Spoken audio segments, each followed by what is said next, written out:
All right, I'm going to tell you the time when I was in foster care. I already told you guys that I was staying in foster care in the year 2000. From was it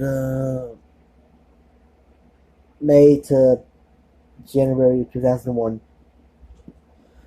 I already told you about the girl that stayed with me, Stephanie. But there was this other kid, this boy who stayed with me, with my with the foster people. I mean, with the foster family I was staying in, and he was a crazy sob. I mean, he was fucking crazy. I'm not gonna say his name.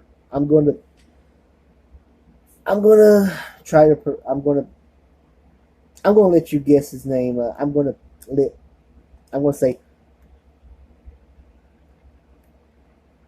that's his name.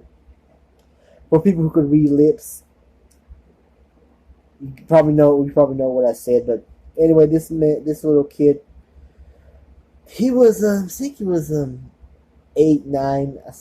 If I had to guess, he was born in '91. But he had mental problems. I mean, my life was hell in 2000. I mean, my life was just. I had really a bad life. I said I had a bad life back in the day. Oh, I still have nightmares after that. But yeah, this kid, this boy, he was mentally cuckoo for Cocoa Puffs. I'm serious, honest. He was. Oh my god. I mean, he didn't really abuse me, but he, those crazy people that piss you off, that annoying. He was that. He was that on so many levels. But he's not the first crazy person I ever knew. My step grandpa. I'm not going to say his name. I can't stand that fuck up. He's crazy too. But yeah, the boy's name was. It rhymes with Rashwa Bay Ini. Rashwa Bay Ini. It rhymes with that. But man, he was just crazy. Just oh man, he.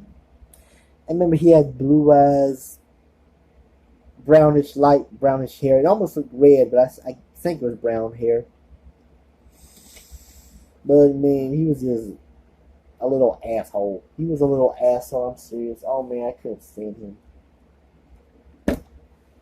He only stayed August and September from before January 2001. He only stayed like 4 or 5 months.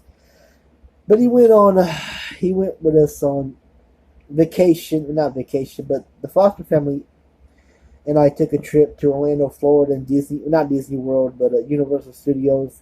I'm not gonna lie, I cried like a little bitch. I didn't want to ride the rides.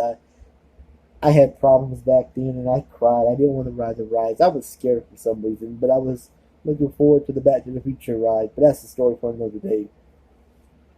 Yeah, but this kid, oh my man, oh my. He not only drove me crazy, he drove the Foster brothers crazy. The foster family I stayed was African American, by the way. So I remember the time when he got to go home with his parents. He just what did he do? He threw some of my toys around, and toys I had those, play money, like like money, but it's really play money. He threw that, and then I remember he wrote something on paper, say Brandon, you something. You knew I was getting out. I think he said a curse word. I can't remember the whole sentence, but you knew I was getting out or something like that.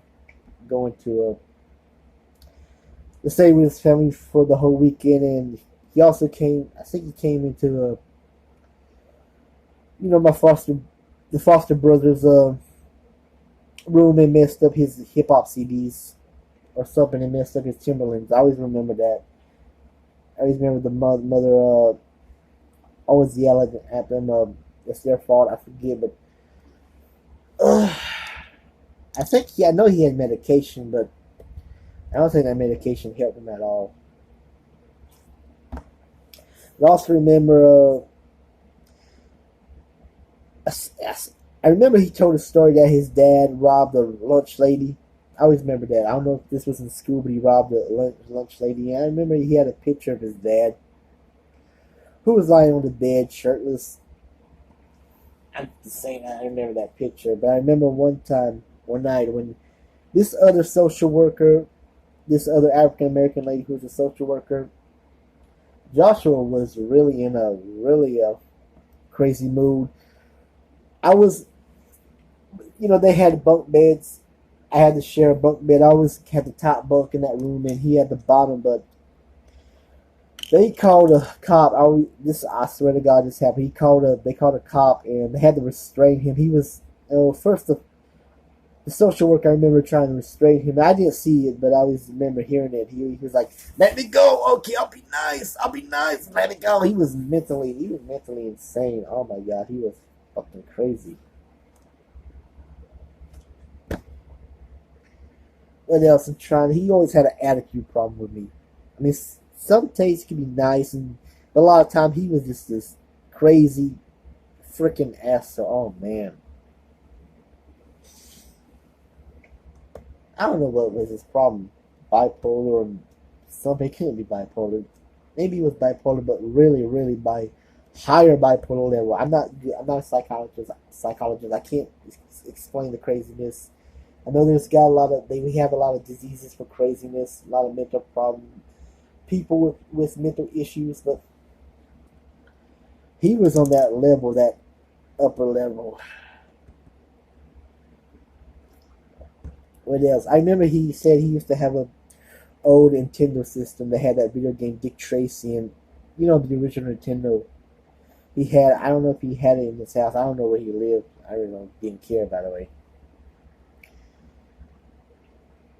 But that's what I'm gonna say. I just can't remember a lot. And say I remember certain scenes. Oh wait, yeah. Hold on. I'm sorry. This didn't came to me till now. The first day, I stuck my tongue out, and he really had a problem, and he pushed me, and I was crying. I think I said, I told him he punched me, but he really didn't punch me. He just pushed me, but the foster lady really didn't give a shit. She didn't give a shit about us anyway. You know how foster people are. They don't, foster families, they really don't give a fuck about foster kids. They just want that money. And foster money, but I'm telling you, that really did happen. I remember it to this day. I don't know what happened to him after that. I don't know. I just remember he got sent somewhere else. I don't know if it was a group home.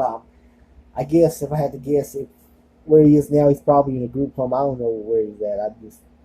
I don't want to see him again. Anyway, I really don't want to see him again. He's just two bad memories of him. It was just, man, my 12, 13, my 12 going on 13 years, that year was just terrible. But there was some good times. But at the end of the year in 2001, that was just shit.